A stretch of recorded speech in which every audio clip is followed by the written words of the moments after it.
Estamos en comunicación con Griselda Sofía Parera. Hola, Grise. Hola, ¿cómo va? Hola, ¿cómo va?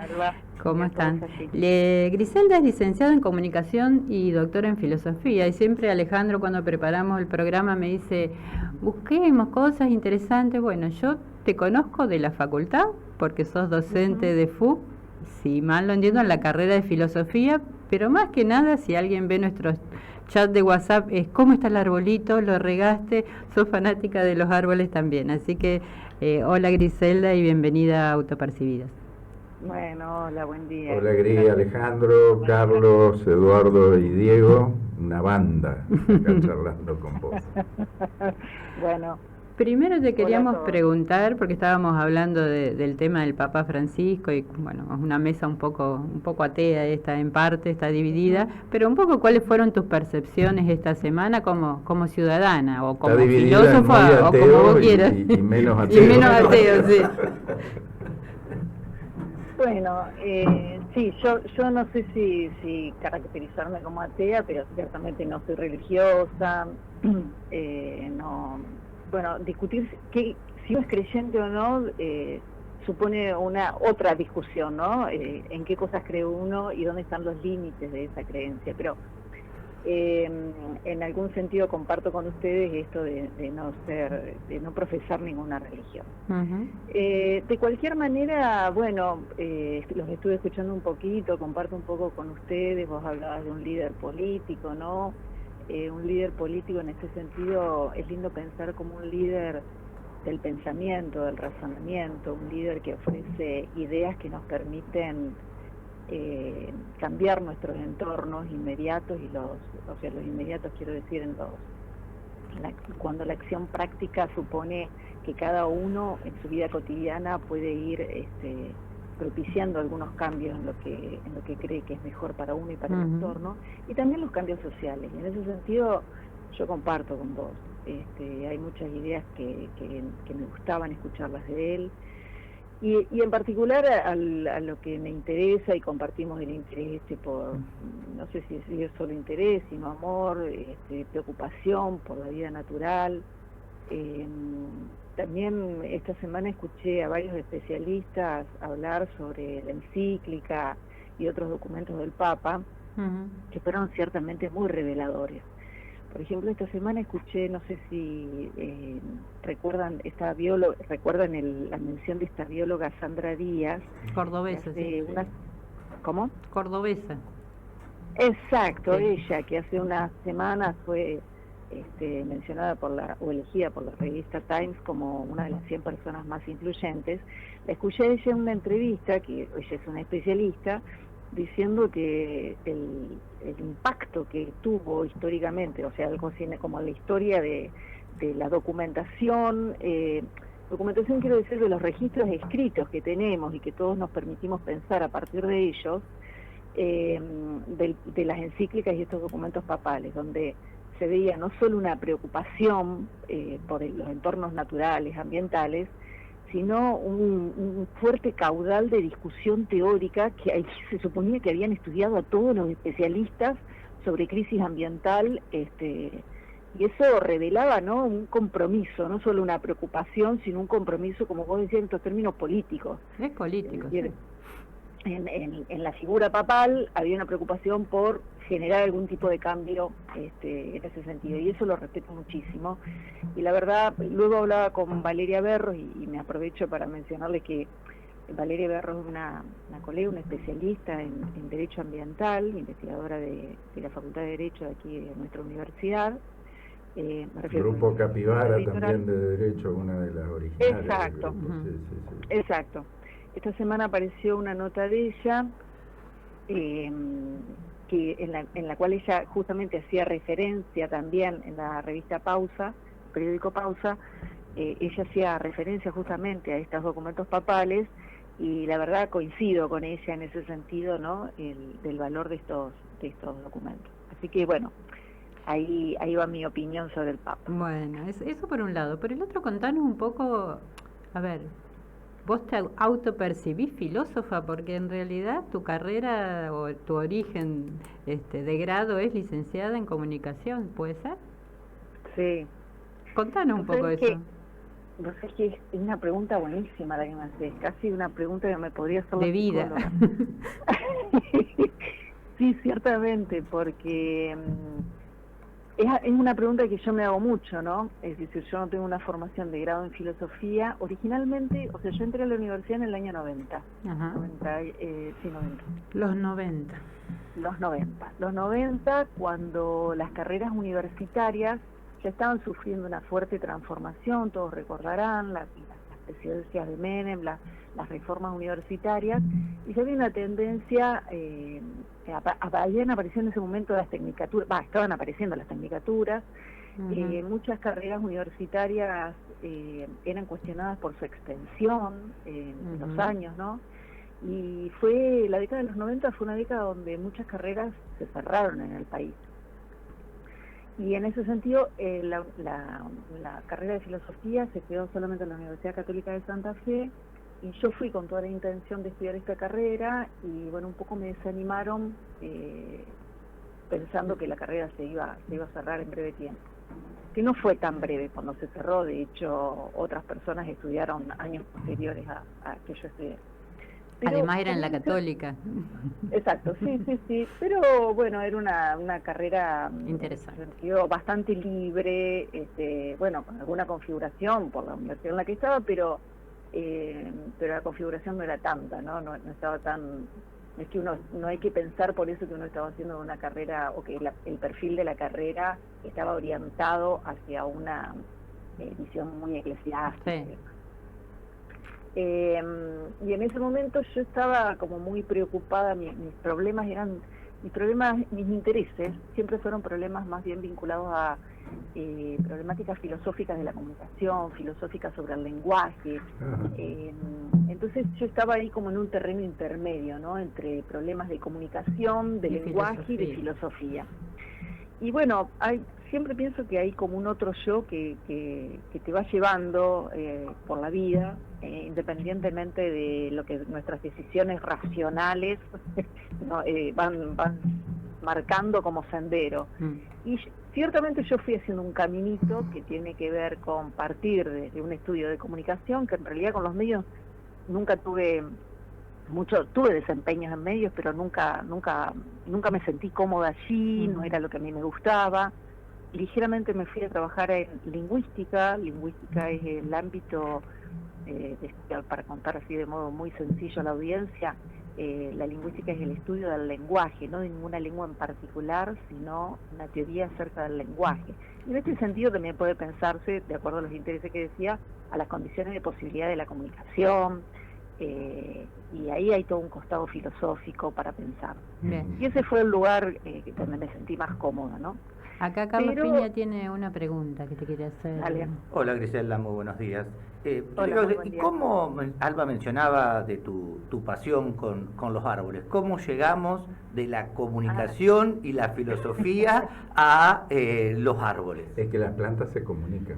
Bueno, algunos dicen eso, hay trabajos recientes que dicen que hay ciertas formas de comunicación de las plantas, pero a ver, Griselda, ¿cuál era? Sí. Bueno, mi camino no es directo. A ver, te puedo contar algo. Por ejemplo, yo soy especialista, me doctoré en una teoría lingüística que es la teoría chomskiana, que se llama gramática generativa. La gramática generativa tiene una hipótesis, un supuesto fundamental, que es que hay una condición básica del lenguaje humano que es biológico, ¿sí? Eso no significa que a nosotros por las venas nos corran palabras de ningún tipo, como palabras como objetos de comunicación, pero sí que la condición de posibilidad de las lenguas humanas está dada por una condición biológica. O sea que ya de por ahí te puedo decir que en realidad el ámbito lingüístico en el que me desempeño está muy cerca de los ámbitos de estudio de la naturaleza. Claro. Eso por un lado.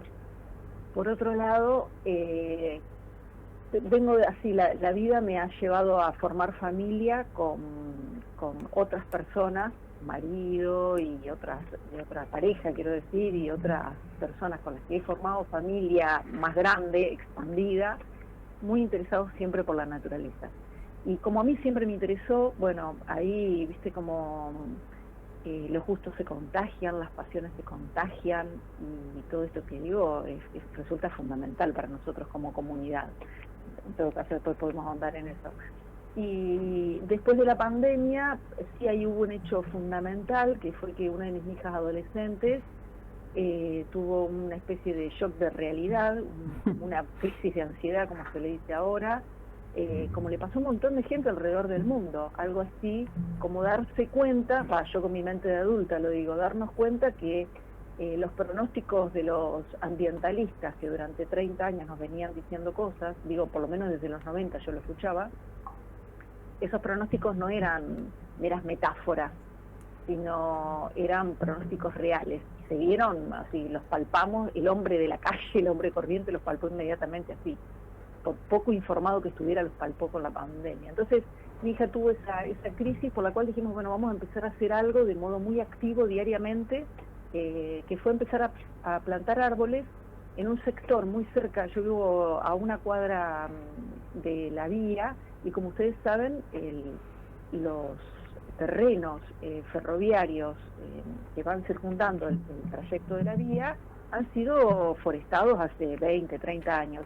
Esa forestación, bueno, esos árboles murieron por viejos, otros por diferentes razones, y han quedado muchas pequeñas parcelas sin forestación. Entonces nosotros fuimos completando de alguna manera esa forestación, lo que suponía también ir contagiando, pues vuelvo al contagio, ¿no?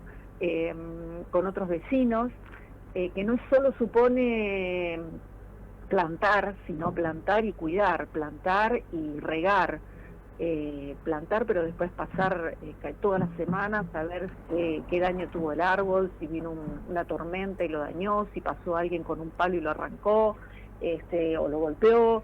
Y bueno, eso fue haciendo una especie de caminito de la práctica, ¿no? Y llevamos 4 años donde, bueno, ya nos hemos convertido como en un grupo un poco más expandido, que no es solo mi familia. ¿Son vecinos, Griselda? ¿De ahí, claro, de la zona? Nos autodenominamos Árboles de Pedro de Vega. Tenemos un perfil de Instagram donde nos pueden seguir. Ahora vamos a seguir. Y no solo seguir, sino ahí está la posibilidad de compartir tareas comunes, porque entonces hay mucha gente que está haciendo este tipo de práctica en la ciudad y que es prácticamente desconocido. Y hay muchas voluntades individuales queriendo sanar algo de lo que vemos dañado en nuestro ambiente, en nuestro entorno inmediato, ¿no? Claro, en parte de lo que comentábamos hace un rato, ¿no? La actividad de cada uno de nosotros para lograr el ambiente, ¿no? Yo mencionaba hace un rato que no es solo lo que las autoridades pueden hacer, sino también el trabajo que cada uno hacemos, y en ese caso ustedes. Alejandro. A ver, vos hablabas del hombre de la calle, cómo percibe la situación. Bueno, ¿qué es lo que pasa en este tipo de grupos cuando un hombre de la calle Balcarce 50, que vive en la Casa Rosada, niega y encasilla en el wokismo todas estas cuestiones? ¿Se sienten con ganas de lucharlo o es como que ignoran ese tipo de posturas y las consideran inofensivas? Vos cuando te referís a negar, te referís al negacionismo completo respecto de negar el cambio climático. Sí, exactamente, sí. Y el hombre sin eufemismo es un tal Javier Milei, digamos. Pero en él lo pongo a Trump también, porque es un emergente. Bolsonaro. Exacto, es un emergente a nivel mundial. O sea, la consulta concreta es, en este grupo entusiasta y propositivo, ¿cómo se perciben estas reacciones negativas que de última instancia parecen estar minimizando esos riesgos y esfuerzos? Sí, es buenísima la pregunta, pero es muy difícil responderla. O sea, es terrible, o sea, un ámbito un área de estudio en lo que yo me estoy dedicando ahora, que es, podríamos llamarle filosofía ambiental, tiene que ver con todas estas posiciones que en general podemos llamar negacionistas. ¿Qué suponen negacionistas? Bueno, lo que se niega fundamentalmente ahí es que el cambio ambiental sea causado por la actividad humana. Eso es básicamente lo que se niega. Es decir, no se está negando que haya variabilidad del comportamiento del ambiente, sino que la causa se le atribuye a otras razones que no suponen la intervención humana. Con lo cual, lo que se están sacando de encima es toda una actividad, un tipo de actividad productiva, que bueno, que ahora tenemos que establecer un periodo histórico, pero que de un momento de la historia a esta parte, quienes no son negacionistas y justamente consideran que las condiciones actuales se deben a prácticas humanas, consideran que esas actividades productivas son lo que en definitiva han causado la crisis actual. Bueno, por eso digo, ahí me gusta, por ejemplo, pensar, vuelvo a Chomsky, ¿no? Hay algo interesante pensar de Chomsky. Chomsky en el año 64 planteaba un problema que para él, la lingüística es como un problema fundamental, y ahora me salgo un poquito de lo del ambiente, pero está el paralelismo que quiero señalar. Es llamado el problema de Platón. El problema de Platón es un problema que busca dar una respuesta a un fenómeno empírico, que es que un niñito, un aprendiz de cualquier lengua, en un periodo muy corto de tiempo, 2 años al menos, 3 años, aprende una lengua o comienza a aprender una lengua con una exposición a los datos lingüísticos que es muy variable. Esto es, vos podés haber nacido en una familia que no te habla nunca, como puede haber culturas donde el uso, el habla cotidiana no es tan verborrágica como por ejemplo puede ser la nuestra, o podés haber nacido en una familia donde hay mucho dato lingüístico. Sin embargo, independientemente de cuánto, mucho o poco estés expuesto a los datos, cualquier persona humana a determinada edad habla una lengua. Entonces este es como un problema empírico, ¿no? Resolver cómo puede ser que a tan poco estímulo se logra la adquisición de la lengua. Este es un problema que ha asignado toda su lingüística. Entonces en un texto él dice, bueno, este problema es un problema fundamental para nosotros. Resolver este problema es fundamental. Pero este problema, la respuesta a este problema no nos serviría de nada si no respondemos a otro problema, que se llama el problema de Orwell. Y acá no habla el lingüista, sino el político. Ustedes saben que Chomsky tiene esa doble faceta, que es un intelectual político que ha tenido manifestaciones, porque todavía no falleció, manifestaciones muy concretas frente a diferentes posiciones, por ejemplo Palestina, Vietnam en su momento y demás. ¿Y cuál es el problema de Orwell? El de poder dar respuesta a cómo puede ser que frente a tanta información disponible creamos cosas equivocadas, ¿no? Hoy en día, eso lo decían en el año 64, hoy en día eso nosotros le llamamos fake news o la época de la posverdad. Sí.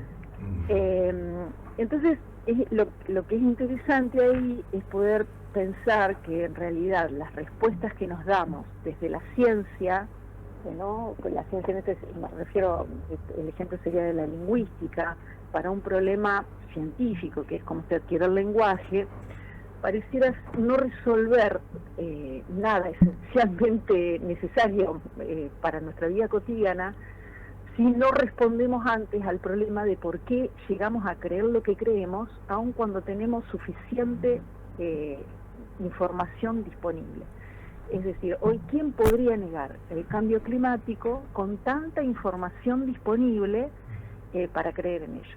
Griselda, pero hoy en la actualidad, ¿no? Con las redes sociales, ¿esto no tiene mucho que ver el formar esas tribus, en reunir a la gente y generar burbujas? Claro, sí, totalmente.